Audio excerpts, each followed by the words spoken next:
परमानन्दं कृष्णं वन्दे जगद्गुरुम्। सर्वोपनिषदो गावो दोग्धा गोपालनन्दनः पार्थो वत्सः सुधीर्भोक्ता दुग्धं गीतामृतं महत्। ॐ आनन्दमयी चैतन्यमयी सत्यमयी परमे। ॐ आनन्दमयी चैतन्यमयी सत्यमयी परमे। ॐ आनन्दमयी चैतन्यमयी सत्यमयी परमे। ॐ नमो भगवते। ॐ नमो भगवते। ॐ नमो भगवते। అందరికీ నమస్కారం. మనం రెండో వారం ఎస్సేస్ ఆన్ ద గీత, ఇది రెండవ టాక్. కిందటిసారి మనం చెప్పుకున్నప్పుడు శ్రీ అరవిందుల యొక్క ఎస్సేస్ ఆన్ ద గీత, దాని ముఖ్యమైన విషయాలు కొన్ని మనం ప్రస్తావన చేసుకున్నాం.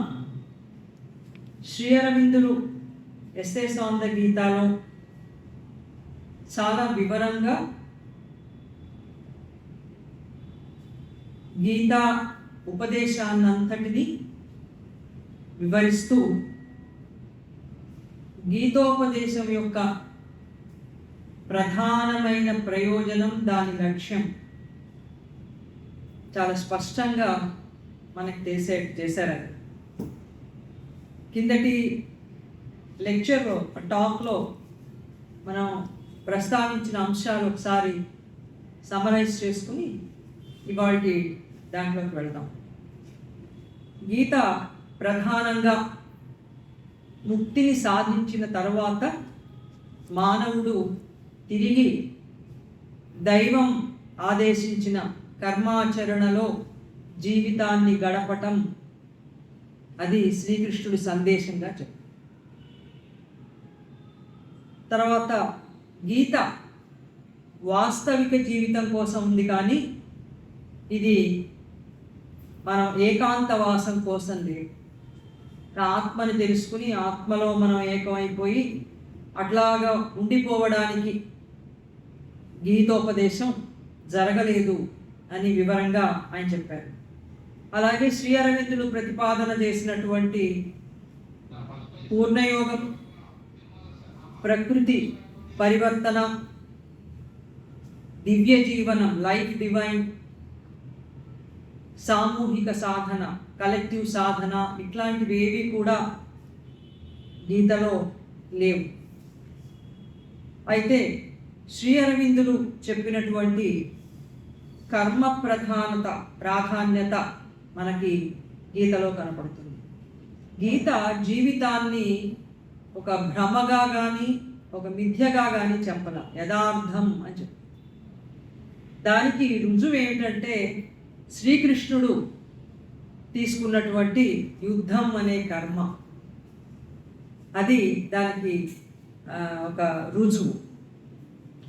అందుకని శ్రీకృష్ణుడు ప్రపంచాన్ని యథార్థంగా వ్యవహరించి ఈ యథార్థమైనటువంటి ప్రపంచంలో మానవుడు దైవ చైతన్యంతో కర్మలు చేయటం అనేది ఎట్లా సాధ్యపడుతుందో ఆ క్రమాన్నంతా కూడా, ఆధ్యాత్మికమైనటువంటి ఆ క్రమాన్నంతా కూడా ఆయన చెప్పాడు. కనుక ఇది ఆచరణాత్మకమైంది, ప్రాక్టికల్ గైడ్. మనం ఆ విధంగా తయారు కావడానికి వీలుంది, తయారు కావాలి. అందుకోసమే భగవద్గీతోపదేశం. భగవత్ చైతన్యంతో మానవ చైతన్యం ఏకమైన తర్వాత మనం చేసే కర్మల గురించి చెప్పి, భగవత్ చైతన్యంతో మన చైతన్యం ఎట్లా ఏకమవుతుంది, ఏం చేయాలి మనం అని అన్నప్పుడు దానికి సాధనా మార్గం కూడా గీత చెప్తుంది. ప్రధానమైనటువంటి 3 దశలు గీత చెప్పింది. జీవితం ఆధ్యాత్మికం అనేది మనం ముందర విశ్వసించాలి. జీవితం ప్రాక్టికల్ లైఫ్ అని అంటూ ఉంటాము, కానీ జీవితం ఆధ్యాత్మికమే. ప్రస్తుతానికి మనకి అట్లా కనపడకపోయినా సరే, ఇప్పుడు మనం దైవంతో ఏకం కావాలంటే 3 దశలలో మనకి సాధనా మార్గం గీత చెప్పింది.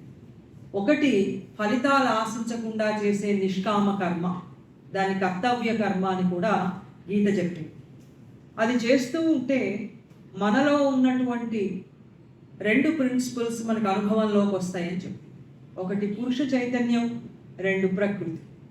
ప్రకృతి ఏమో ఇగ్నోరెన్సు, పురుష చైతన్యం అది జ్ఞానం. ఈ 2 ఎలిమెంట్స్ మనకు అనుభవంలోకి వచ్చి నేను ఆత్మని, నేను పురుషుణ్ణి, నాది ఆ చైతన్యం అనేటువంటిది మనకి తెలిసి మనం ఒక సాక్షి మాత్ర స్థితిని పొందుతాము అని చెప్పింది.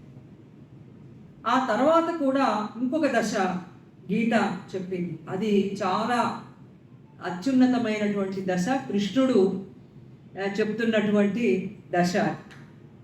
అదేమిటంటే, ఇప్పుడు ఈ 2 కూడా మనం సాధనగా చేస్తుంటే, నిష్కామ కర్మ 1, తర్వాత ఆత్మస్థులమై మనం సాక్షి మాత్రమైనటువంటి ఆత్మ చైతన్యంగా అయిన తర్వాత ఈ రెండు మనం చేస్తూ, ఈ 2 చేస్తూ అంటే అర్థం ఏంటి?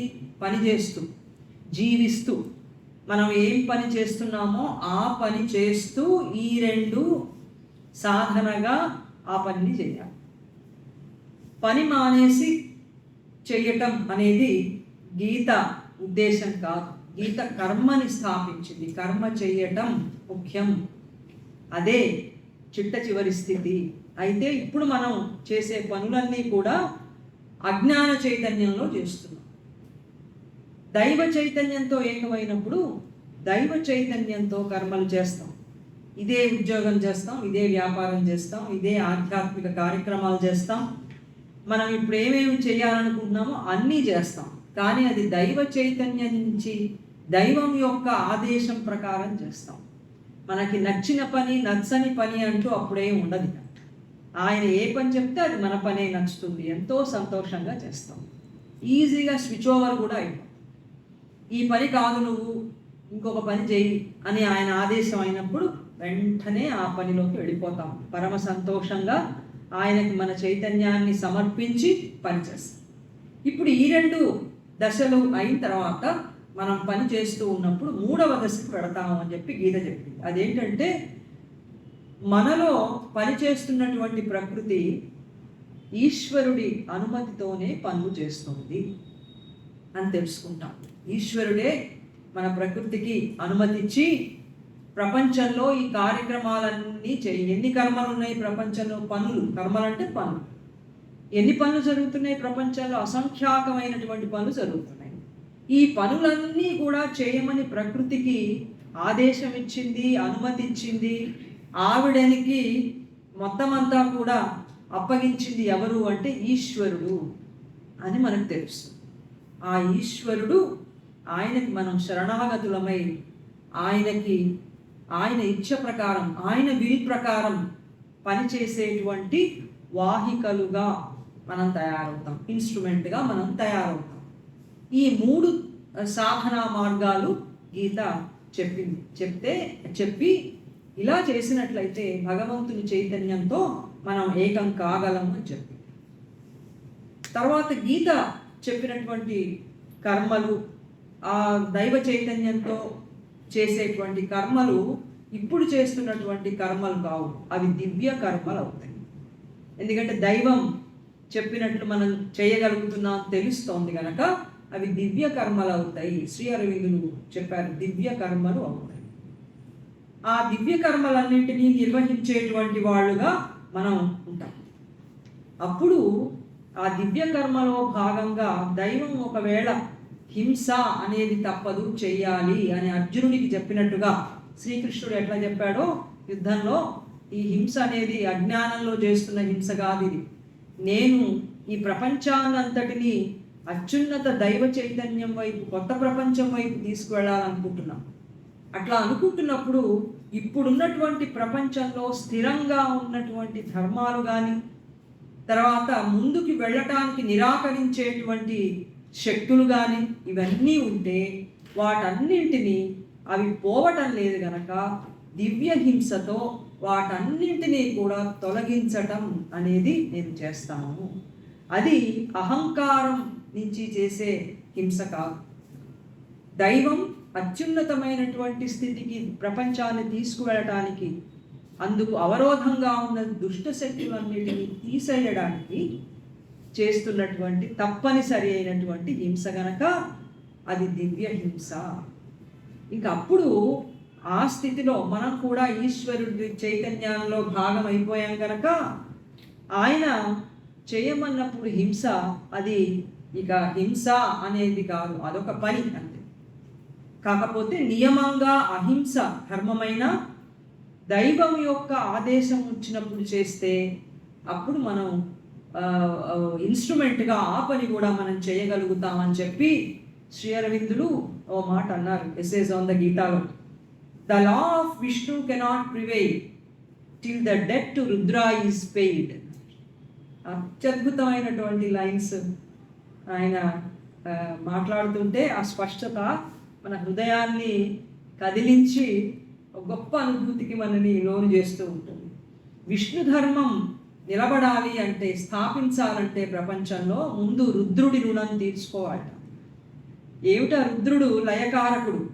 ఆయన ప్రతిదాన్ని లయం చేసేస్తాడంతే, అడ్డం వచ్చిన దానిల్లా తీసి అవతల పడేస్తూ ఉంటాడు. అట్లా భగవంతుడు ప్రపంచాన్ని అత్యున్నతమైనటువంటి స్థితికి తీసుకెళ్లాలనుకున్నప్పుడు నిరోధించేటువంటి దాన్ని అంతటినీ కూడా పూర్తిగా తీసేసిన తర్వాత విష్ణు ధర్మమైనటువంటి ఒక ప్రశాంత స్థితి అనేది ప్రపంచంలో నెలకొంటుంది అని చెప్పి ఆయన చెప్పారు. ఆ తర్వాత గీత మరొక గొప్ప విషయాన్ని చెప్పిందని ఆయన చెప్పారు. త్రిగుణాతీత స్థితి తర్వాత బ్రహ్మలో ఐక్యం కావాలి అని గీత చెప్పాల. మనకి తెలుసు త్రిగుణాలు తామసిక, రాజసిక, సాత్విక గుణాలు. ఈ 3 గుణాలని దాటితే మనం ఉన్నతమైనటువంటి ఆధ్యాత్మిక స్థితులలోకి వెళ్తాం. ఈ 3 గుణాలు దాటిన తర్వాత ప్రాచీన వేదాంతం ఏం చెప్పిందంటే బ్రహ్మలో ఐక్యమైపోతాము అని చెప్పి. బ్రహ్మ, ఆత్మ ఇవన్నీ సమానమైనటువంటి అర్థాలు ఉన్న పదాలు. బ్రహ్మైక్య అని చెప్పేసి అందులో లయమైపోతాం. లయమైపోతే బ్రహ్మలో ఒకటిగా మనం కలిసిపోతాం. కర్మ చేయటం, పని చేయడం అనేది ఏముంటుంది? ఏముండదు. కానీ గీత అట్లా చెప్పట్లా. త్రిగుణాలని దాటిన తర్వాత పరాప్రకృతి అనేది ఒకటి ఉన్నది అని చెప్పి పరాప్రకృతిని చూపించింది. శ్రీకృష్ణుడి ప్రకృతి పరాప్రకృతి. పని చేయాలంటే ప్రకృతి కావాలి. ప్రకృతికి మామూలు మాట స్వభావం. మన స్వభావం లేనిదే, మన మనస్సు, మన వైటల్, మన బాడీ ఇవన్నీ లేనిదే మనం పని ఎట్లా చేస్తాం?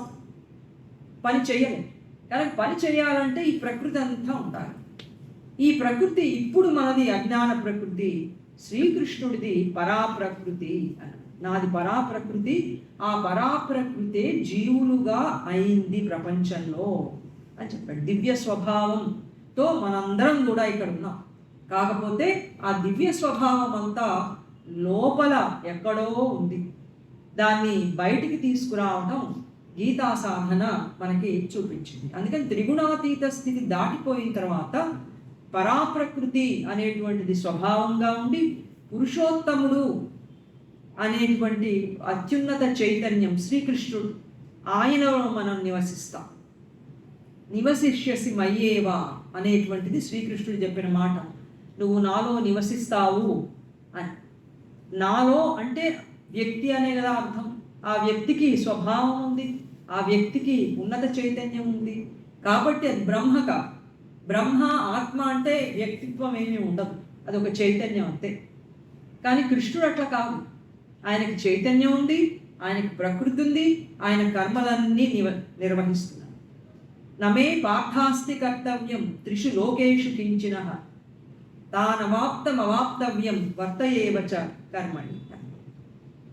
అర్జునుడితో, అర్జున నేను నాకేం పని చేయాల్సిన అవసరం లేదు, కొత్తగా నేను ప్రయోజనం పొందాల్సింది ఏమీ లేదు ఈ లోకంలో, అయినా కూడా నేను కర్మ చేస్తున్నాను, ప్రపంచాన్నంతా నడుపుతున్నా, ఇది నేను చేస్తున్నటువంటి పని, కాబట్టి నువ్వు కూడా పని చేయవలసిందే అని కర్మ చేయటం అనేది చాలా ప్రముఖంగా చెప్పి పురుషోత్తమ చైతన్యంతో పరాప్రకృతితో కర్మలు చేయటం అనేది గీత ఉపదేశించింది. కనుక మనందరం కూడా ప్రపంచానికి ఏమిస్తున్నది? ఈ ప్రకృతిని సాధించాలి, పురుషోత్తమ స్థితి సాధించాలి, పనులు చేయాలి. అవి నేను కోరుకునేటువంటి పనులు. అట్లా చేసినటువంటి వాళ్ళంతా కూడా నాకు సంబంధించిన వాళ్ళు, నేను ఎన్నుకున్నటువంటి ఉపకరణాలు అని చెప్పి కృష్ణుడు అన్నాడు. ఇది గీత చెప్పింది.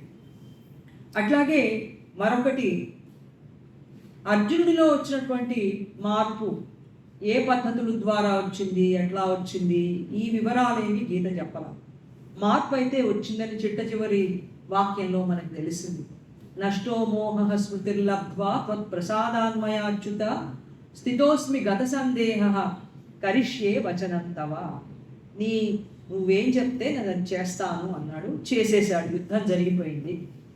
ఇదంతా జరిగింది. కానీ పరమాత్మ చైతన్యంతో పని చేయటానికి ఏమి సాధనా మార్గాలు అక్కడ అర్జునుడు చేశాడు, ఏం మార్పు, ఆ మార్పు ఎట్లా వచ్చింది, ఇవేమి గీత ప్రస్తావన చేయాల. అక్కడ ఒక మార్మికమైనటువంటి రహస్యం అట్లా అక్కడ ఉండిపోయింది అన్నారు శ్రీకృష్ణుడు. దాన్ని శ్రీ అరవింద్ ఎందుకు ఉండిపోయింది అంటే ఆయన అలా ఉంచదలుచుకున్నాడు కృష్ణుడు, ఉన్నది అంతే అనుకోవాలి.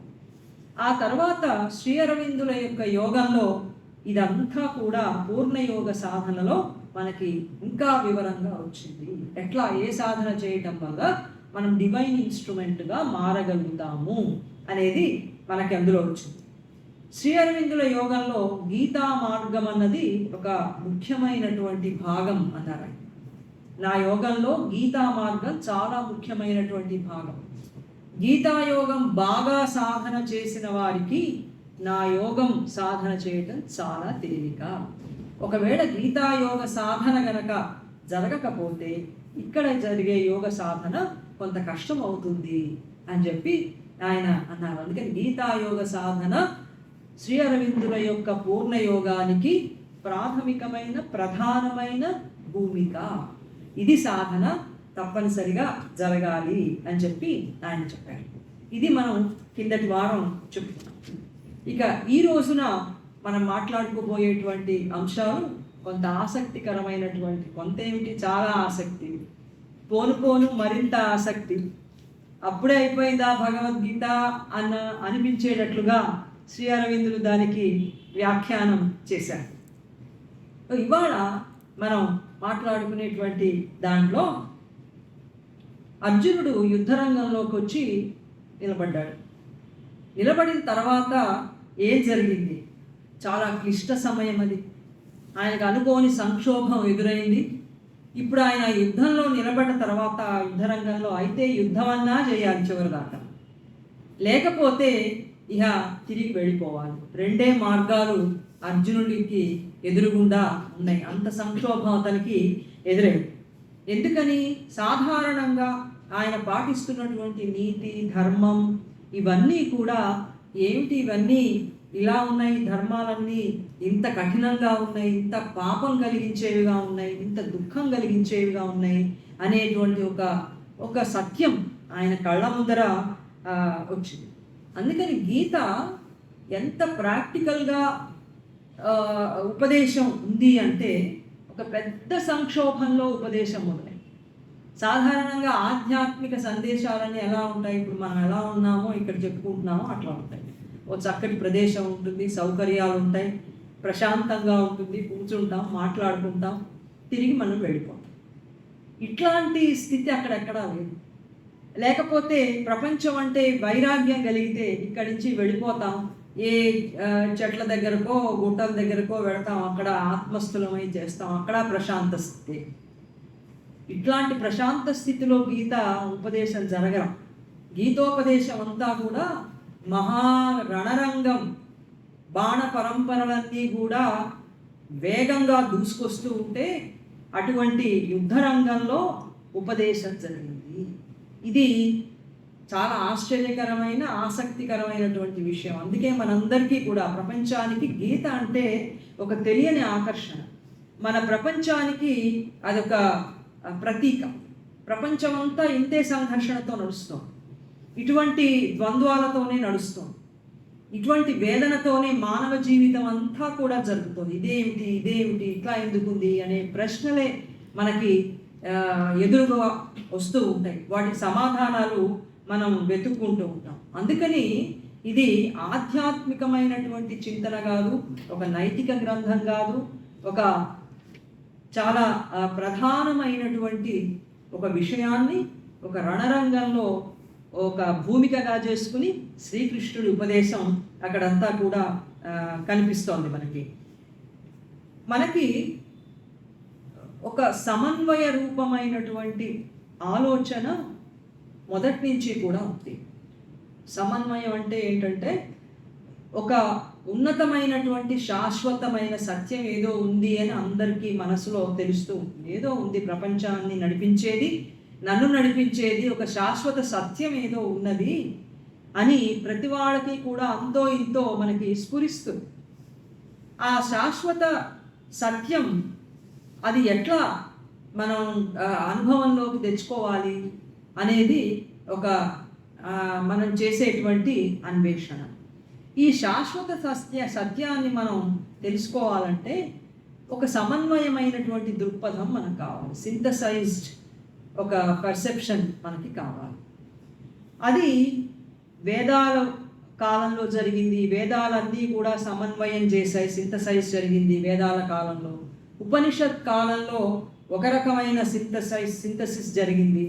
ఆ తర్వాత తంత్రశాస్త్రాలు సింథసిస్ చేశాయి, గీత కూడా సింథసిస్ చేసింది. ఏమిటి? సాంఖ్య సిద్ధాంతం, యోగ సిద్ధాంతం, వేదాంతం అనే 3 శాఖలు మన ఆధ్యాత్మిక చింతనలో 3 శాఖలు ఉన్నాయి. ఈ 3 శాఖలు ప్రత్యేకంగా దేనికి దానికిగా సత్యాన్ని అన్వేషించాయి. సాంఖ్యమేమో ప్రకృతి పురుషుడు అనే విభాగం ద్వారా, యోగమేమో కర్మలన్నీ చేస్తూ ఉంటే మోక్షం వస్తుందని, వేదాంతం ఆత్మ, తర్వాత ప్రకృతి, బ్రహ్మ ఇలాంటి వాటితో చర్చించింది. ఇప్పుడు గీత వీటన్నిటినీ సమన్వయం చేసింది. కర్మని, జ్ఞానాన్ని, భక్తిని సమన్వయం చేసి గీత ఒక ఉన్నతమైనటువంటి కర్మని మనందరికీ కూడా ఇచ్చింది ప్రపంచానికి. ఇది సింథసైజ్ చేయడం. ఎట్లా చేసింది అనేది మనం ముందు చూస్తాం. ఇట్లాంటి సింథసైజ్ చేయడం జరిగింది. ఇప్పుడు శ్రీ అరవిందులు ఏమన్నారంటే ఇలాంటి ఒక సమన్వయం, గొప్ప సింథసిస్ అనేది ప్రతి యుగంలో కూడా జరుగుతుంది అన్నారు. ప్రతి యుగంలో కూడా ఇట్లాంటి సింథసిస్ అనేది జరుగుతుంది. ఆధునికమైన విజ్ఞానం వస్తుంది. ఈ యుగంలో ఎంత ఆధునికమైన విజ్ఞానం ఉన్నది మనకి. ఈ విజ్ఞానం కూడా ఆధ్యాత్మిక అన్వేషణలో మనం భాగం చేసుకోవాలి. ఆధునిక విజ్ఞానం అంతా కూడా ఆధ్యాత్మికతకి విరోధం అని మనం దాన్నంతా పక్కన తీసి పెట్టేయకూడదు. అది భవిష్యత్తుకి మనకి పనికిరాదు అని అన్నారు. గతకాలపు ఆధ్యాత్మిక అనుభవం, ఈనాటి ఆధునిక కాలపు విజ్ఞానం ఏవి ఎక్కడ శాశ్వతమైనటువంటి చైతన్యాన్ని మనం తెలుసుకోవడానికి ఉపయోగపడితే ఆయా అంశాలన్నింటినీ కూడా మనం తీసుకుని ఆ ఉన్నతమైన శాశ్వత సత్యాన్ని తెలుసుకోవడానికి ఉపయోగించుకుంటే దాన్ని సింథసైజ్ చేయటం అని అంటారు. శ్రీ అరవిందులు కూడా ఇలాంటి సింథసైజ్ చేశారు. ఆయన సింథసిస్ ఆఫ్ యోగాలో యోగాలన్నింటినీ కూడా ఆయన సింథసైజ్ చేసి పూర్ణయోగం అనేటువంటి ఒక కొత్త యోగాన్ని మనకి ఆయన ఇచ్చారు. ఆ యోగం ద్వారా మనం దివ్య చైతన్యాన్ని సాధించడానికి అవకాశం ఉన్నది. ఇది యోగాల గురించి తర్వాత గీతా సంయోజనం గురించినటువంటి సంగ్రహమైనటువంటి వ్యాఖ్య శ్రీ అరవిందుడు చెప్పింది. ఇప్పుడు యుద్ధరంగంలో ఆయన వచ్చాడు. అర్జునుడు వచ్చి ఏం చేశాడు, అందరినీ చూద్దాం అనిపించింది ఆయనకి. దుర్యోధనుడు అంతకంటే ముందర ద్రోణాచార్యుడి దగ్గరికి వెళ్ళి చెప్పాడు, ద్రోణాచార్య, మన సైన్యం చూడండి ఎంత పెద్ద సైన్యమో, అపరిమితంగా ఉంది. పాండవ సైన్యం ఏమో పరిమితంగా ఉంది. మనమేముంది, తొందరగా గెలిచేస్తాం వాళ్ళని, పెద్ద కష్టమేం లేదు ఇందులో, భీష్ముడు సైన్యాధ్యక్షుడుగా ఉన్నాడు అని అందరినీ కూడా ఒకసారి చూసి దుర్యోధనుడు ద్రోణాచార్యుడితో చెప్పాడు. అది అయిపోయిన తర్వాత అర్జునుడు అన్నాడు, ఆయన వచ్చాడు, వచ్చి తన రథాన్ని రెండు సేనల మధ్య నిలబెట్టమని చెప్పాడు. సేనయోరుభయోర్ మధ్యే రథం స్థాపయమేచ్యుత అన్నాడు. ఈయన రథసారథిగా ఉన్నాడు కాబట్టి రథికుడు ఏం చెప్తే సారథి అది చేయాలి. కానీ నిజంగా అక్కడ జరుగుతున్నది ఏమిటి, ఈ సారథి మామూలు సారథిగా ప్రపంచ భవితవ్యాన్ని, మానవ జాతి భవితవ్యాన్ని అంతటినీ కూడా యుద్ధం అనే కర్మ ద్వారా విధ్వంసం చేసి, దేని విధ్వంసం చేస్తాడు, ఆయన తీసుకురాదలుచుకున్నటువంటి ఒక కొత్త పరిణామ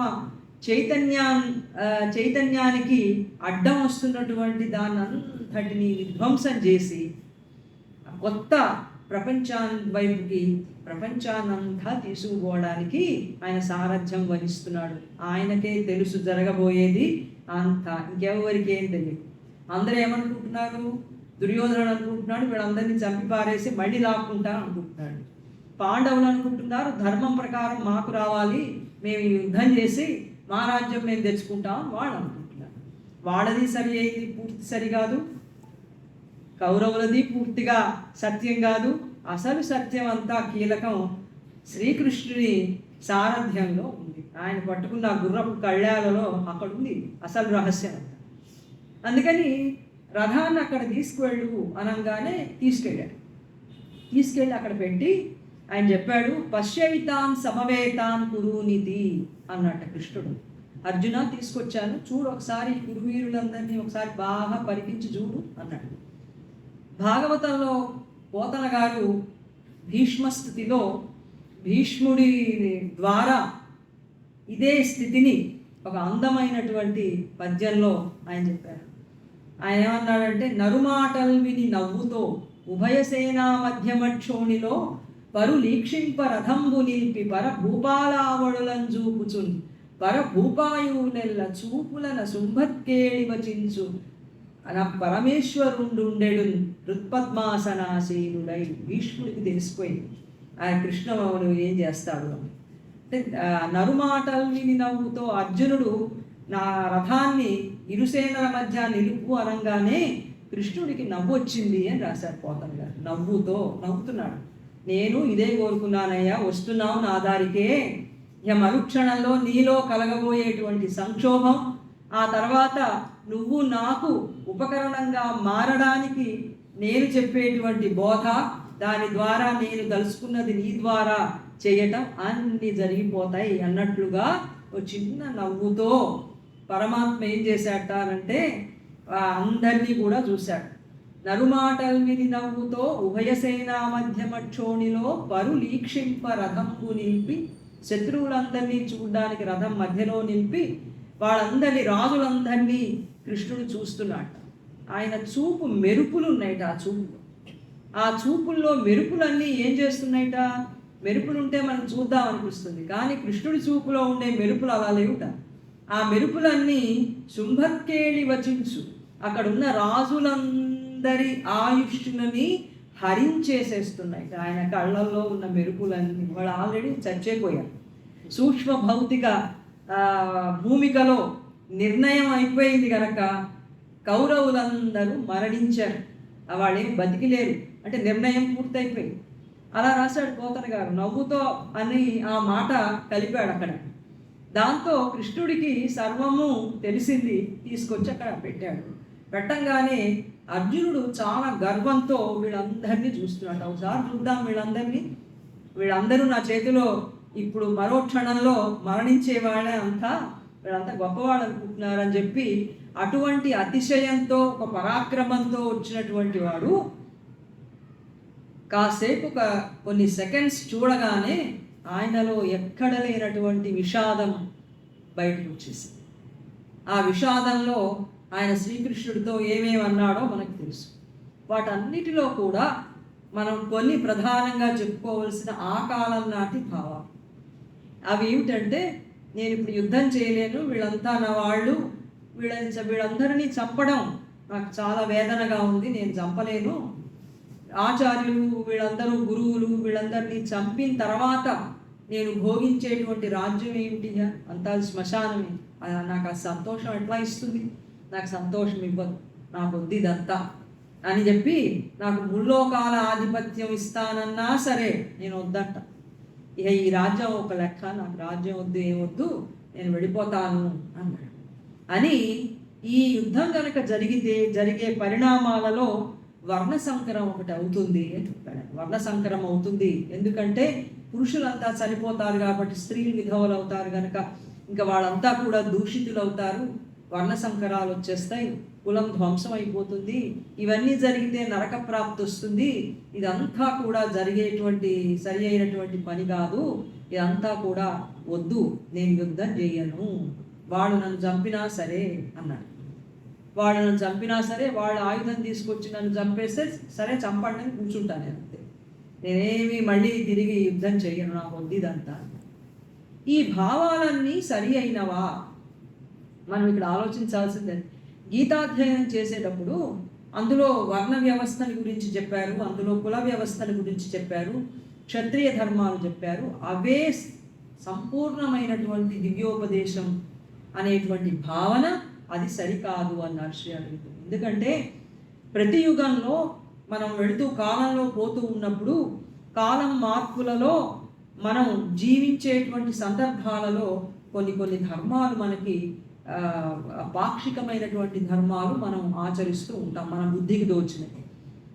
అవి కాలం మారిపోయినప్పుడు అవి మారిపోతూ ఉంటాయి, కానీ శాశ్వతమైనటువంటి జ్ఞానం అట్లా ఉంటుంది.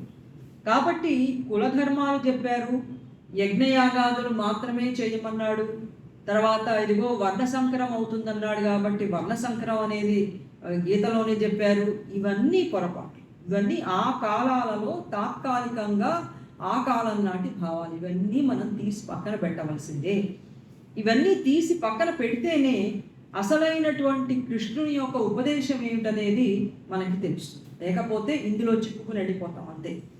అందుకని మనం ఇవన్నీ చెప్పుకున్నాం. అక్కడ అతిరథ మహారథులందరూ కూడా ఉన్నారు. అతిరథులు అంటే ఎవరిట అంటే 60,000 మందిని ఒక్కసారే వాళ్ళతో యుద్ధం చేసేవారు. 60,000 మందితో ఒక్కసారి యుద్ధం చేస్తే వాళ్ళు అతిరథులు.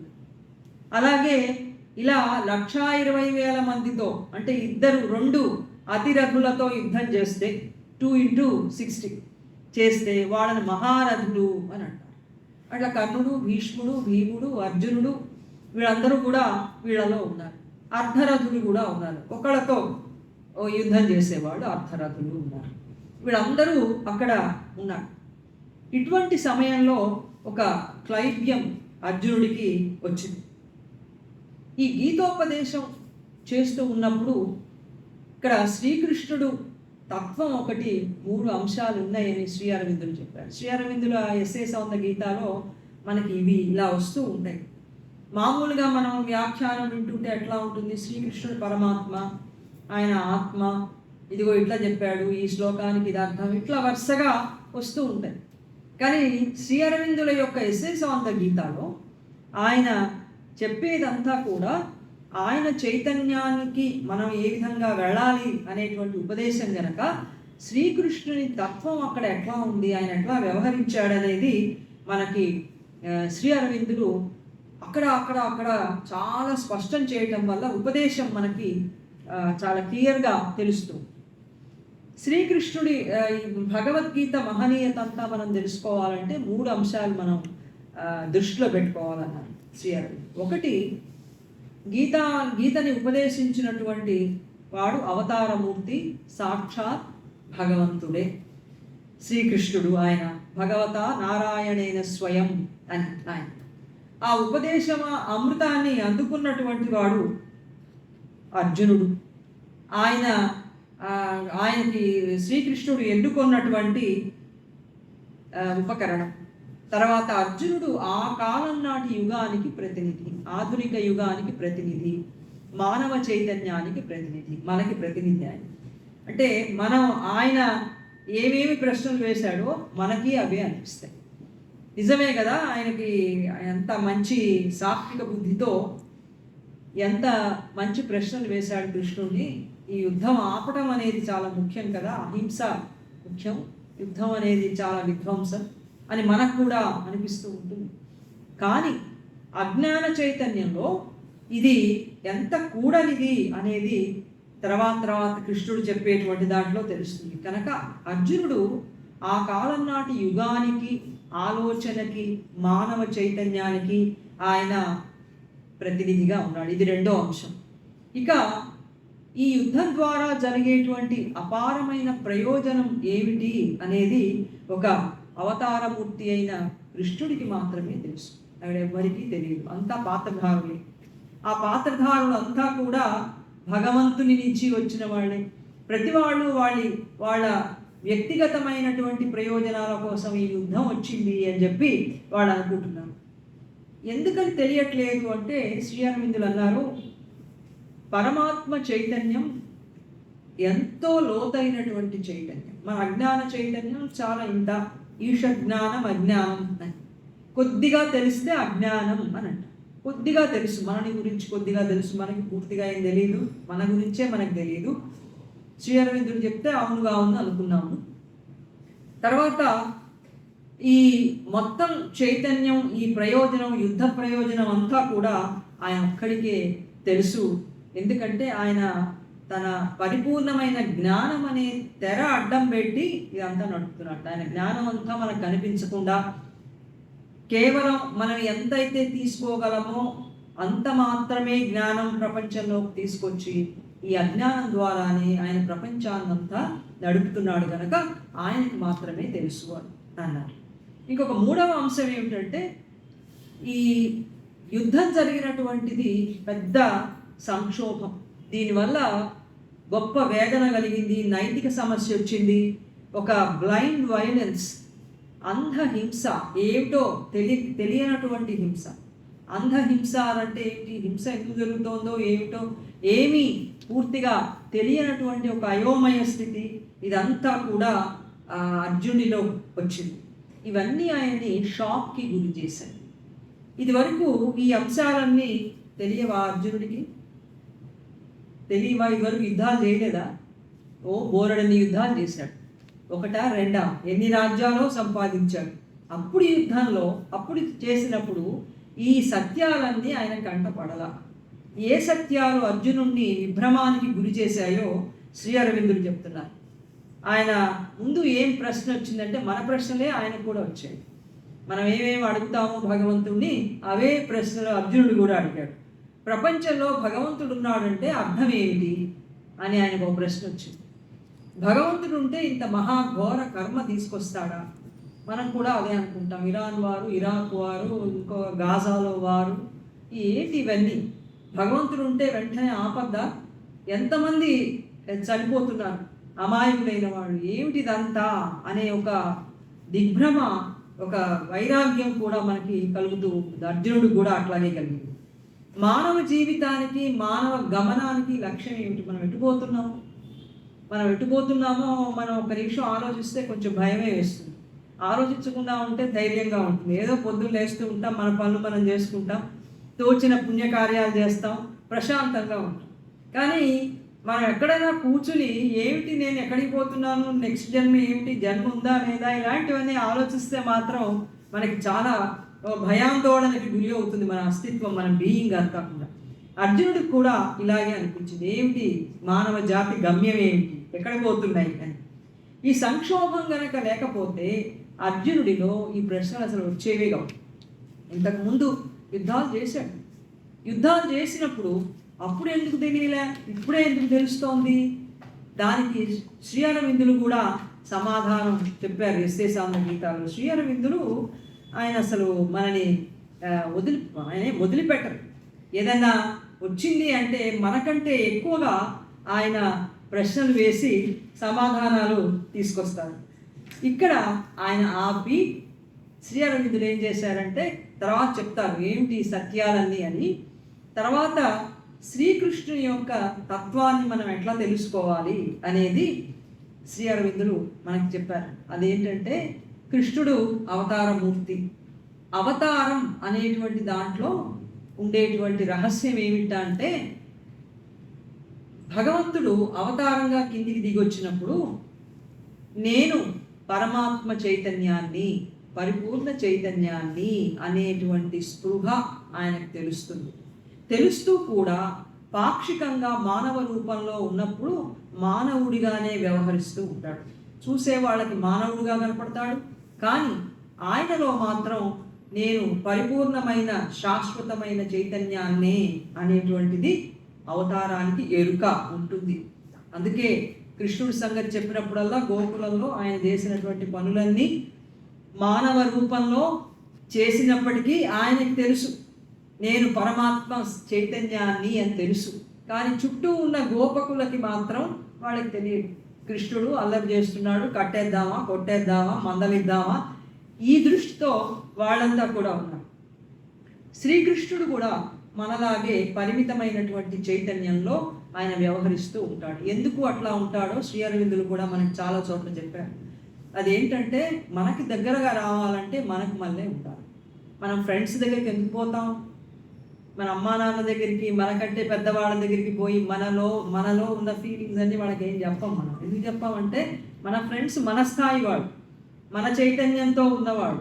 వాళ్ళు షేర్ చేసుకుంటే అవును అంటారు, కరెక్టే అంటారు, ఇలా రావడం ఇలాంటి ప్రాబ్లమ్స్ కరెక్టే, ఏం పర్వాలేదులే, ఇవన్నీ నువ్వు ఓవర్కమ్ చేయొచ్చులే, నువ్వేం బాధపడకు, ఇవన్నీ అందరికీ ఉంటాయి అని వాళ్ళలో ఒకడుగా మనని కలుపుకుంటారు. అందుకని మనం ఫ్రీగా మాట్లాడగలుగుతాం. మిగతా వాళ్ళైతే జడ్జి చేస్తారు. అందుకని మనం వాళ్ళ జోలికి పోం. మన ఇట్లాంటి వాళ్ళు అట్లాంటి వాళ్ళని జడ్జి చేస్తూ ఉంటారు.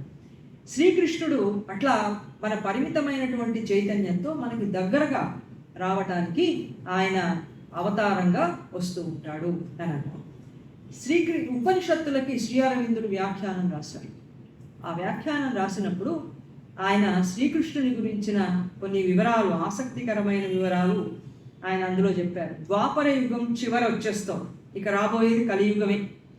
ద్వాపర యుగ చివరికి వచ్చేస్తున్నటువంటి ఆ కాలంలో ద్వాపరంలో దేనికి ఎక్కువ ప్రాముఖ్యత ఇచ్చారట అంటే ఫామ్ అండ్ రూల్, రూపము నియమము. అంటే బాహ్యమైనటువంటి ఆచార రూపాలకు ఎక్కువ విలువ, తర్వాత మనం పాటించాల్సినటువంటి ఆచార సూత్రాలకి విలువ. బాహ్యాచారాలు కఠినంగా పాటిస్తూ, తర్వాత వేదాధ్యయనం, వేదాల్లో చెప్పేవన్నీ కూడా తూచా చెప్పకుండా చేస్తూ ఉంటే అది నిజమైనటువంటి ఒక భక్తిగా, ఆధ్యాత్మికతగా భావించేవాడుట ద్వాపర యుగంలో. శ్రీకృష్ణుడు ఏం చేశాడంటే వాటన్నింటినీ కూడా ప్రశ్నించటం మొదలుపెట్టాడు. ఆయన ఆ ప్రశ్నించటం అనేది ఎందుకు మొదలుపెట్టాడంటే కలియుగం యొక్క అవతరణకి భూమికని సిద్ధం చేశాడు. రాబోయేది కలియుగం.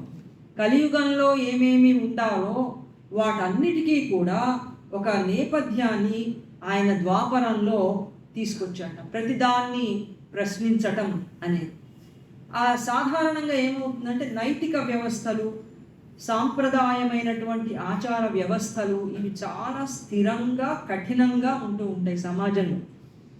వాటిని అట్లాగే పాటించాలి. పాటించినందువల్ల మానవుడికి ఉత్తమమైనటువంటి స్థితులు కలుగుతాయి అని నమ్ముతాం.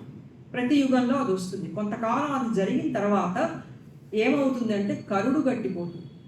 ఇక ఇది తప్ప ఇంకొకటి లేదు అని ఓ పిడివాదంలాగా తయారై ఈ బాహ్యాచారాలు ఇట్లాగే నడవాలి అని చెప్పి ఓ శాసనంలాగా అయిపోయి మానవ అంతరాత్మకి స్వేచ్ఛ పోతుంది. శ్రీకృష్ణుడు ఏం చేశాడంటే ప్రవర్తన అనేది ఆధ్యాత్మికమైనటువంటి అంతరాత్మ నిర్ణయాన్ని బట్టి జరగాలి అని. మనం చేసే పనులు మన అంతరాత్మ నియమాన్ని బట్టి జరగాలి. అది దాని ఆకాంక్షని బట్టి జరగాలి. నేను సేవ చేయదలుచుకున్నాను, అది నాకు ప్యాషన్, నా అంతరాత్మ చెప్తోంది.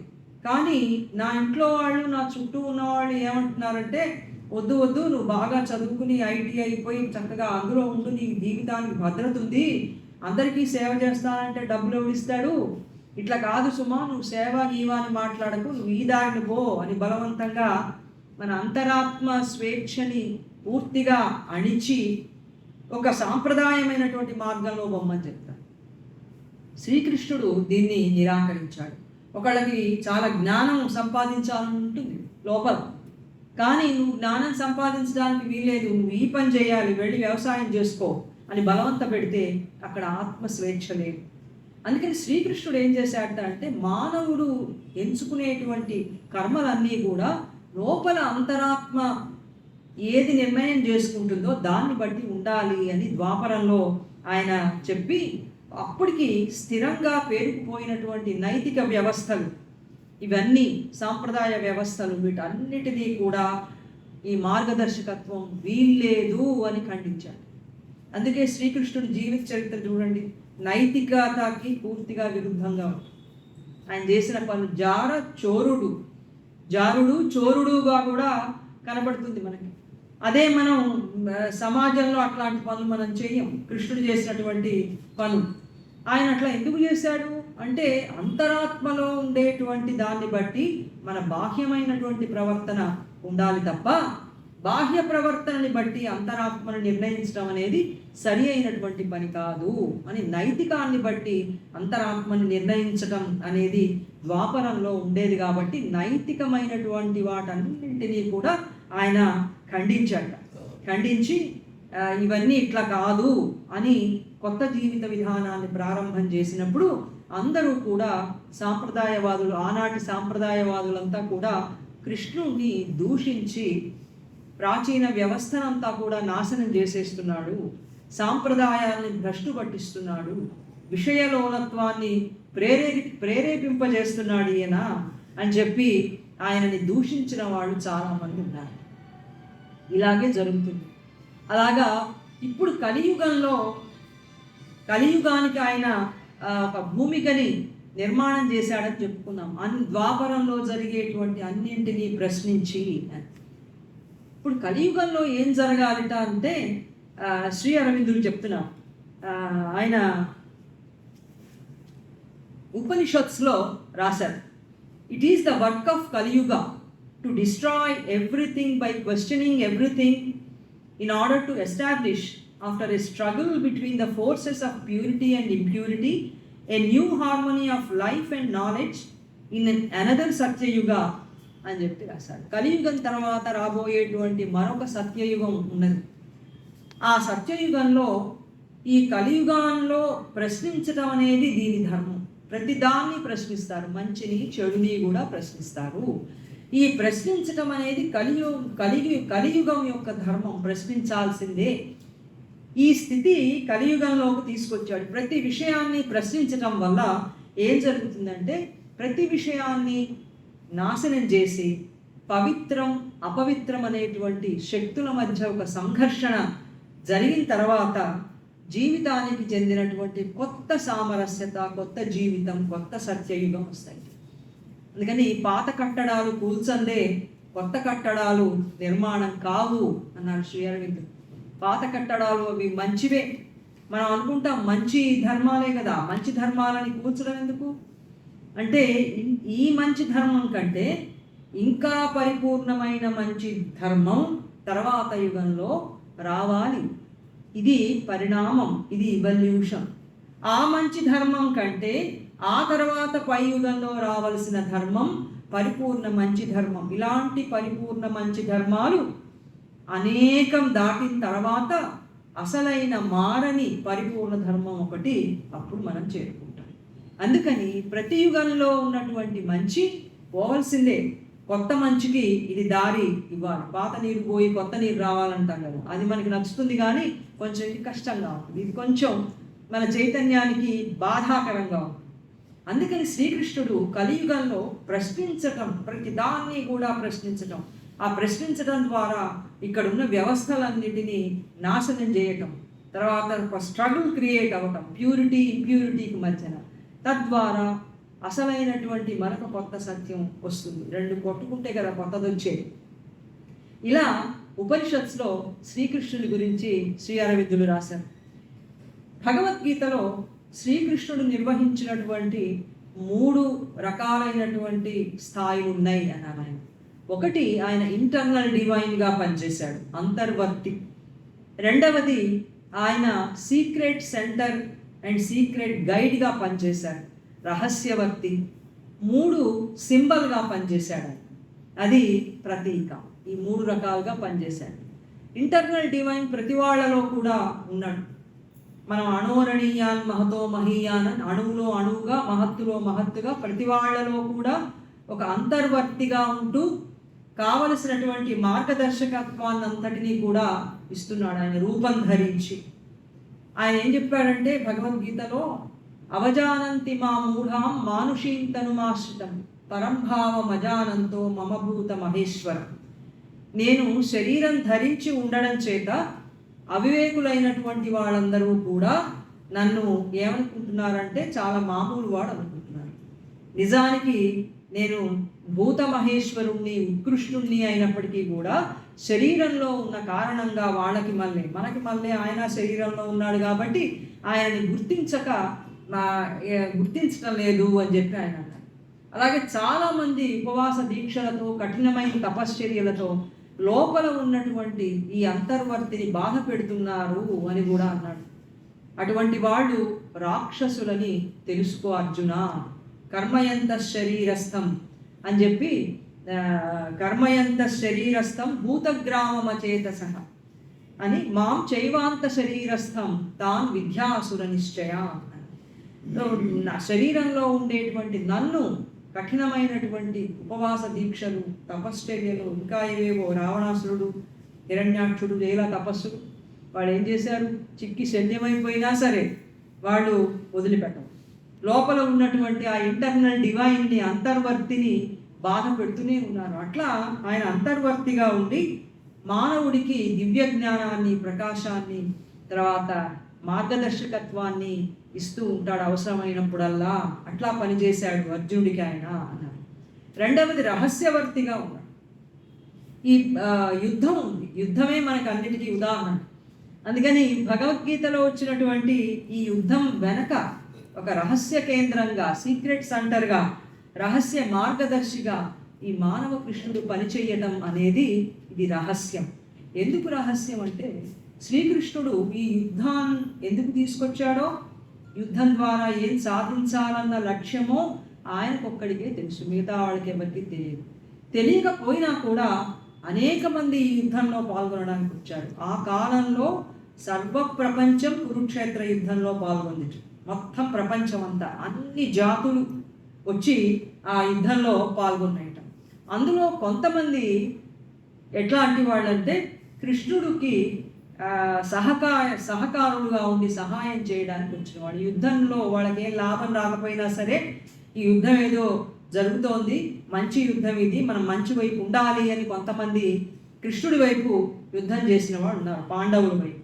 కొంతమంది వ్యతిరేకులు ఉన్నారు. ఏమిటి యుద్ధం అంతా, ఈ యుద్ధం లేదేం లేదు, అనవసరంగా తీసుకొచ్చారు ఇదంతా అని ఆ యుద్ధానికి వ్యతిరేకంగా ఉన్నవాడు కౌరవ సైన్యం పక్కన ఉండి వాళ్ళందరూ కూడా కృష్ణుడికి వ్యతిరేకంగా పనిచేశారట. వ్యతిరేకం అంటే ఏమిటి ఇక్కడ? కృష్ణుడి పరిణామ ధర్మం శ్రీ అరవిందులు మనకి చాలా స్పష్టంగా వివరంగా చెప్పారు భగవద్గీతలో. శ్రీకృష్ణుడు ఈ విధ్వంసం చేయటం ద్వారా ఒక కొత్త సత్య చైతన్య ప్రపంచాన్ని తీసుకురావటం కోసం ఈ యుద్ధాన్ని తీసుకొచ్చాడు. దైవ చైతన్యం ఇంకొంత ఎక్కువగా ప్రవర్తించగలిగే ఉన్నత చైతన్య ప్రపంచాన్ని తీసుకురావటం కోసం ఈ యుద్ధాన్ని తీసుకొచ్చాడు ఆయన. ఇది గీతలో ఉన్నటువంటి రహస్యం. ఈ పరిణామానికి వ్యతిరేకంగా ఉండే శక్తులు కొంతమందిని ఆవహించాయి.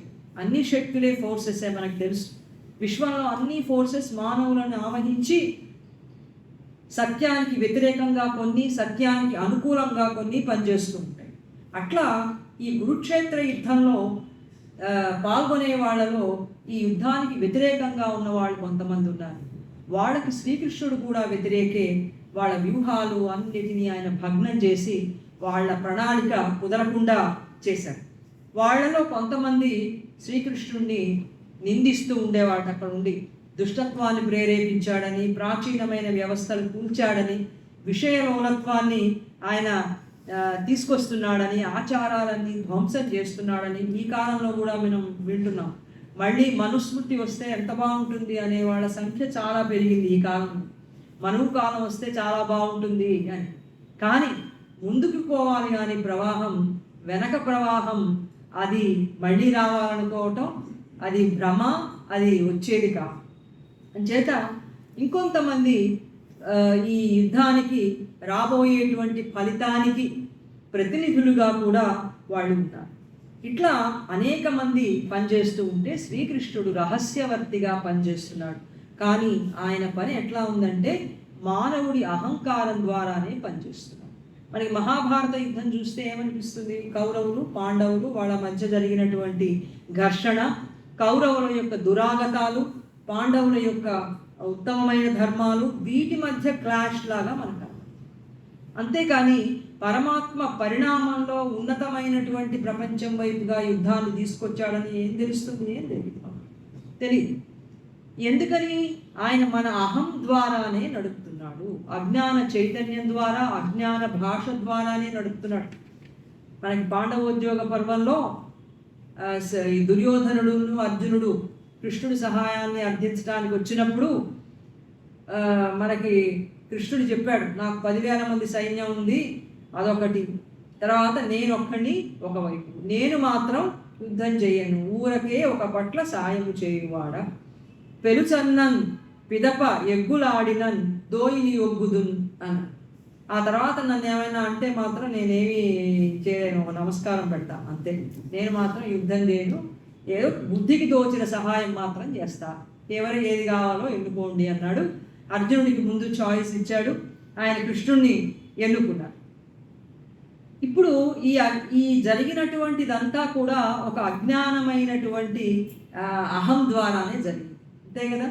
అర్జునుడు సహాయం కోసం వచ్చాడు, దుర్యోధనుడు సహాయం కోసం వచ్చాడు, ఇట్లా కనపడుతోంది మనకి. అంతేగాని నేను పరమాత్మని, నేను పరిణామంలో ప్రపంచాన్ని ముందుకు తీసుకుపోతా, ఇట్లాంటి ఉపన్యాసాలు ఏమి శ్రీకృష్ణుడు అక్కడ ఇవ్వరా. అంటే తాత్కాలికమైనటువంటి వాటి ద్వారా శాశ్వతమైనటువంటి ఉన్నత చైతన్యం వైపు తీసుకుపోవటం శ్రీకృష్ణుని యొక్క పద్ధతి. ఎందుకంటే మనందరినీ తీసుకొచ్చిన వాడు ఆయనే, మనలో అంతరాత్మగా ఉన్నది ఆయనే. కాబట్టి అహం ప్రధానంగా మనకి ఉన్నది కనుక మనకి అహం ద్వారానే ఆయనని నడిపిస్తున్నాడు.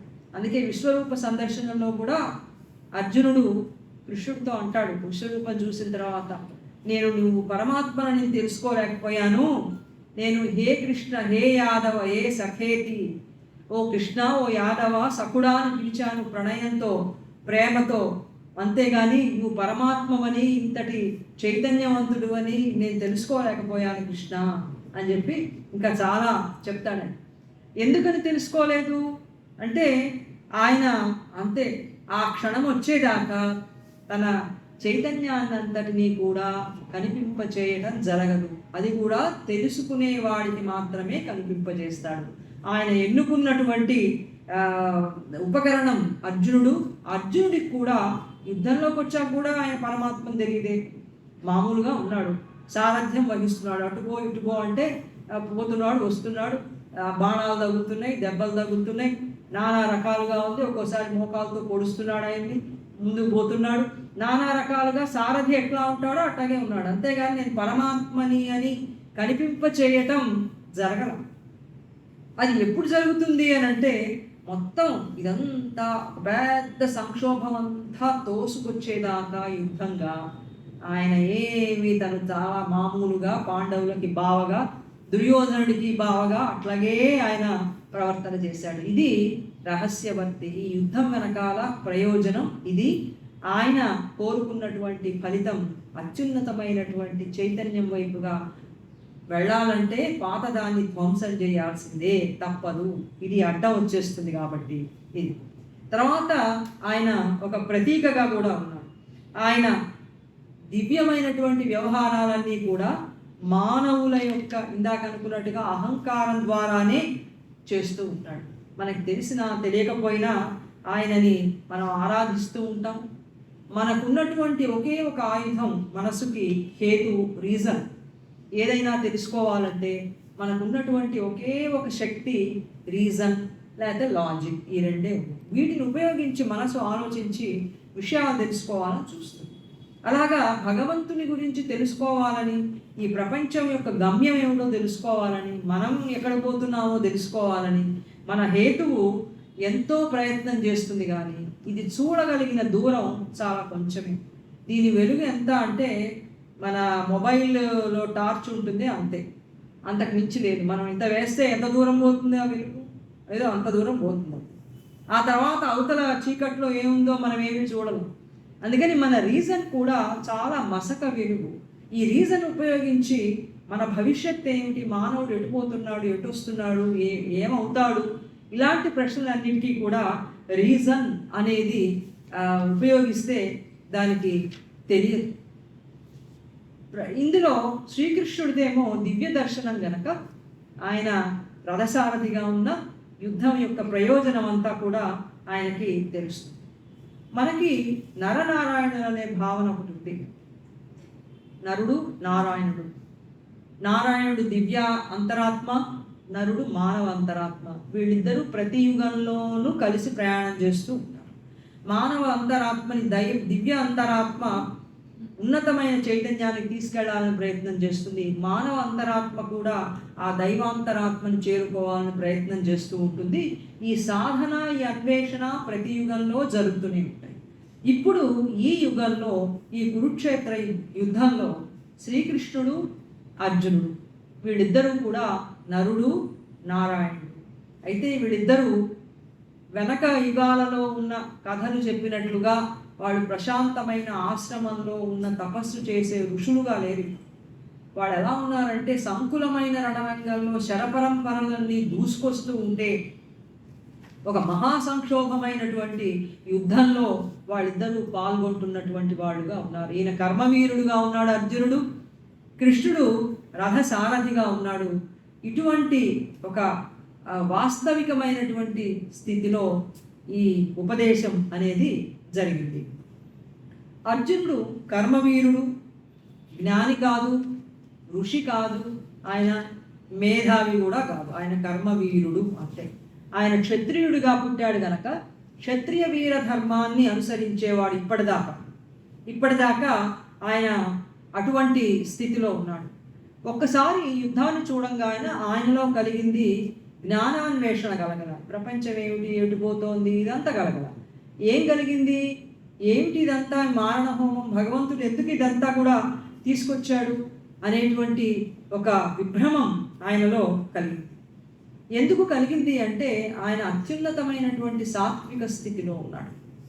తామసిక స్థితిలో ఉండేవాడికి ఏది బట్టలు, వాడి మందమైనటువంటిది వస్తే రాని, పోతే పోని, నేను పడుకుంటా, బాణం వచ్చి తగిలితే పోతా, తగలకపోతే ఉంటా, నాకైతే ఏం బట్టలు, అట్లా ఉంటాడు.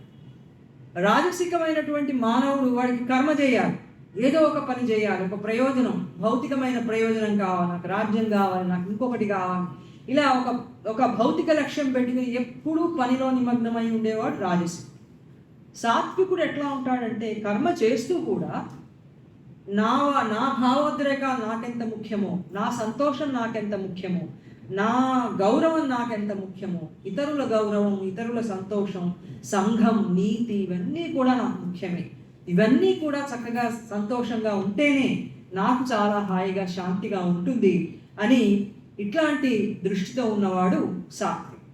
ఇప్పుడు ఇటువంటి స్థితిలో ఉన్నట్ట అర్జునుడు. అందుకే కృష్ణ పరమాత్మ దివ్యోపదేశం అందుకోగలిగాడు, ఆ పైకి వెళ్ళాడు. 3 గుణాలలో పైన ఉన్న గుణం సాత్విక గుణం. అక్కడికి వెళ్ళిపోయిన తర్వాత కొంత మనం దైవ చైతన్యాన్ని మనం స్వీకరించగలుగుతాం. ఆయన మాట చెప్తే మనకు వినపడుతుంది, మనం చేయగలుగుతాం. ఎందుకు అంటే సాత్విక గుణం ఉన్నటువంటి చోట నిమ్న ప్రకృతిని అదుపులో పెట్టగలిగేటువంటి నిగ్రహం, మనలో ఉండేటువంటి ఒక తక్కువ స్థాయి వాటన్నిటినీ కూడా, భావాలని కానీ, ఆలోచనలను కానీ, కోరికల్ని కానీ మనం వాటిని నియమించి అదుపులో పెట్టుకోగలుగుతాం సాత్విక స్థితిలో ఉంటే. అలాగే ఆసురిక ప్రవృత్తి అనేది ఉండదు. ఇందాకే అనుకున్నాక సర్వులు శాంతిగా ఉండాలి అనుకునేటువంటి విషయం. అలాగే మన సంఘంలో ఉన్నటువంటి ఉన్నతమైన ప్రమాణాలతో జీవించడం సాత్వికుడికి చాలా ఇష్టం. నా ప్రయోజనాలు పోయినా సరే నా సత్యాన్ని, నా ధర్మాన్ని నేను వదిలిపెట్టను అనేటువంటి విధంగా ఉత్తమమైన ప్రమాణాలతో ఉన్నతమైనటువంటి విధంగా బ్రతుకుతూ ఉంటాడు సాత్వికుడు. అతనిలో కూడా అహంకారం ఉంటుంది, కానీ అది సాత్విక అహంకారం, కొంచెం పల్సగా ఉంటుంది. తామసిక రాజసిక గుణాల్లో ఉన్నట్లుగా ఉండదు. ఇప్పుడు అందుకని ఇటువంటి సాత్విక బుద్ధి ఉన్నది కనుక ఆర్య జాతులన్నీ పాల్గొంటున్నటువంటి ఈ యుద్ధంలో ఇవన్నీ చూసినప్పుడు అతనిలో కలిగినటువంటి మానసిక వేదన మొత్తం అస్తిత్వం అంతా జరిగింది అన్నారు శ్రీ అరవింద్. మామూలుగా అయితే మనం వ్యాఖ్యానాల్లో ప్రసంగాల్లో ఏం చూస్తామంటే అర్జున విషాద యోగం ఉంది, ఆయనకి విషాదం కలిగింది, ఆ తర్వాత కృష్ణుడు ఉపదేశం చేశాడు. ఎందుకు విషాదం కలిగింది అది ఆ డీటెయిల్స్ మనకి కనపడవు. శ్రీ అరవిందులు చాలా స్పష్టంగా లోతుగా ఈ వివరాలన్నీ కూడా ఇచ్చారు. మన చైతన్యంలో భౌతిక భాగంలో ఆయన కలిగినటువంటి విభ్రమం, వైటల్లో కలిగినటువంటి షాక్, మైండ్లో వచ్చినటువంటి షాక్, తర్వాత అత్యున్నతమైనటువంటి నైతిక భావన ఎట్లా మేల్కొంది, ఈ వివరాలన్నీ శ్రీ అరవిందులు ఇచ్చారు. ఇవన్నీ జరగడం వల్ల అతనికి అంతటి ఒక విభ్రమం, విషాదం కలిగింది. ఎందుకు చెప్పాలి శ్రీ అరవిందులు ఇవన్నీ? శ్రీ అరవిందులు ఎందుకు చెప్పారు అంటే అవన్నీ కూడా సాధారణ మానవులమైన మనందరిలో కూడా ఉన్నాయి. ఇప్పుడు మనందరం కూడా మన చైతన్యాన్ని ట్రాన్స్ఫార్మ్ చేసుకోవడం అనేది శ్రీ అరవిందుల యొక్క పూర్ణయోగ లక్ష్యం. మనందరం ట్రాన్స్ఫార్మ్ అయి డివైన్ ఇన్స్ట్రుమెంట్గా తయారు కావాలంటే మనలో కలిగిన ప్రతిభావం ఏ భాగంలో ఏ రకమైనటువంటి మార్పు వచ్చింది అనేది మనం అంత లోతులకు పోయి తెలుసుకోకపోతే ట్రాన్స్ఫర్మేషన్ అనేది కాదు, అంతేగా. కాబట్టి ఇక్కడ అరవిందుల వారు అర్జునుడిలో ఏ చైతన్యంలో ఏ మార్పు వస్తే ఇంత విషాదం, వేదన ఆయన కలిగింది అని చెప్తారు. ఇది చెప్పడం ద్వారా మనం కూడా మనలో ఉన్నటువంటి ఈ పార్ట్స్ అన్నిటిలో కూడా మనం అబ్జర్వ్ చేసుకుని ఎందులో ఏది మనని ఫోర్స్ చేస్తే మనం ఒక పనిని చేస్తున్నాం అని తెలిసినప్పుడు దీనంతటినీ కూడా ఆధ్యాత్మికమైనటువంటి పూర్ణయోగంతో ట్రాన్స్ఫార్మ్ చేసుకోవటం అనేది మనకి అప్పుడు సాధ్యపడుతుంది.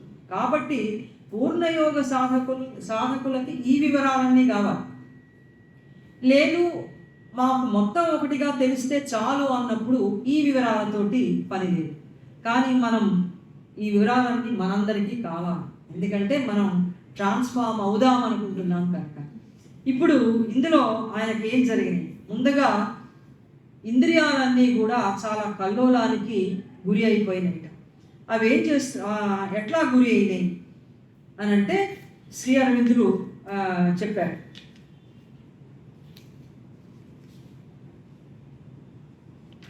ఒక భౌతికమైనటువంటి సంక్షోభం కలిగింది.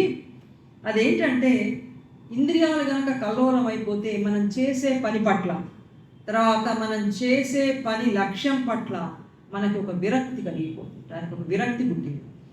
ఏమిటి ఇది? ఈ క్షత్రియ ధర్మం ఏమిటి? ఈ పని ఏమిటి? చంపడం ఏమిటి? ఇదంతా కూడా సరి అయింది కాదు అని ఆయన ఇంద్రియాలు అన్నీ కూడా విఫలమైన, ఎదురు తిరిగాయి. ఇది చెయ్యకు నువ్వు, ఇది చేయటం సరి అయినటువంటిది కాదు, ఈ లక్ష్యాలన్నీ కూడా సరి అయినవి కావు, రాజ్యం సంపాదించాలి, ఈ క్షత్రియ ధర్మం యుద్ధం చేయాలి, ఇవన్నీ సరి అయినవి కావు అని చెప్పి ఇంద్రియాలన్నీ యుద్ధానికి వ్యతిరేకంగా ఆయనకి ఎదురు తిరిగాయట. తిరిగి ఏమిటి యుద్ధం వల్ల నీకు సంతోషం, భోగం, రాజ్యం, ఆధిపత్యం, అధికారం ఇవన్నీ కూడా వస్తే నీకేం సంతోషం కలుగుతుంది? కాబట్టి చెయ్యకు అని ఇంద్రియాలన్నీ కూడా ఎదురు తిరిగాయట. ఆ తర్వాత నైతిక బుద్ధి మేల్కొందిట, ఎథికల్ స్థితి, ఆ స్టేట్ లేచింది. లేచి ఏంటిది, ఈ యుద్ధం చేస్తే ఎవరిని చంపుతున్నావు నువ్వు? ఆచార్యులని, గురువులని, బంధువుల్ని, స్నేహితుల్ని, ఇట్లాంటి వాళ్ళందరినీ చంపుతున్నావు. ఈ చంపటం వల్ల నీకు పాపం, నరకం ఇవన్నీ నీకు సంభవిస్తాయి, ఇది న్యాయం కాదు అని పాప పుణ్యాలు, న్యాయాలు ఇది ధర్మం అధర్మం అని అజ్ఞాన చైతన్యంలో ఉన్నప్పుడు కలిగే ప్రాథమిక భావాలు. శ్రీ అరవిందులు అన్నారు ఇవన్నీ అజ్ఞాన చైతన్యంలో ఉన్నప్పుడు ప్రాథమికమైన భావాలు. మనం ఉన్నత చైతన్యంలోకి వెళ్తే ఇవేం ఉండవు. ఇక మనం ఇప్పుడు ఉన్నటువంటి స్థితిలో పాపం పుణ్యం అనేవి ఉన్నాయి. వీటి ద్వారానే మనం ఉన్నత చైతన్యానికి వెళ్ళవలసి ఉంటుంది. ఇప్పుడు అర్జునుడిలో ఈ నైతిక బుద్ధి మేల్కొని ఇది పాపం ఇది నరకం చెయ్యకు అని నైతికం కూడా ఎదురు తిరిగి యుద్ధం వద్దు అని అన్నది. ఈ యుద్ధం భయంకరమైనటువంటి పాపకార్యం. కౌరవులు ఆతతాయులైనా సరే నువ్వు చంపడానికి వీల్లేదు. 6 రకాలైనటువంటి దుష్టత్వాలు చేసేవాళ్ళని ఆతతాయులు అంటారు. భగవద్గీతలో ఈ మాట వాడతారు కౌరవులని. ఆతతాయులు, విషం పెట్టేవాడు, ఇంటికి నిప్పు పెట్టేవాడు, తర్వాత సంపదని దోచుకునేవాడు, ఇతరుల భార్యను దోచుకునేవాడు, ఇట్లాంటి వాళ్ళందరూ కూడా భూమిని అపహరించేవాడు, ఇతరుల సంపదని కొల్లగొట్టేవాడు, ఇటువంటి దుష్ట కార్యాలు చేసిన వాళ్ళని ఆతతాయులు అని అంటారు. అందుకని ఇంతటి దుష్టత్వం చేసినా కూడా వాళ్ళది దురాశ అయినా స్వార్థమైనా సరే నేను వాళ్ళని చంపను, అందుకంటే ఇతరులను చంపడం ద్వారా నరక ప్రాప్తి కలుగుతుంది అని చెప్పి ఆయనకి నైతిక ఈ విధంగా ఎదురు తిరిగిందిట. ఇలాగా ఆయనలో ఉండే సర్వభాగాలు ఎదురు తిరిగాయి. శ్రీ అరవిందులు ఒక ప్రశ్న వేశారు. అదేంటంటే అర్జునుడికి ఇది వరకు ఈ సత్యాలన్నీ తెలియవా? పాపం వస్తుందని, వర్ణ సంకరాలు అవుతాయని, తర్వాత ఇలాంటివన్నీ తెలియవా ఇదివరకు యుద్ధాలు చేసినప్పుడు అని ఆయన ప్రశ్న వేశారు. ప్రశ్న వేసి సమాధానం కూడా ఆయనే చెప్పారు. తెలుసు, కానీ ఎంత తెలుసు?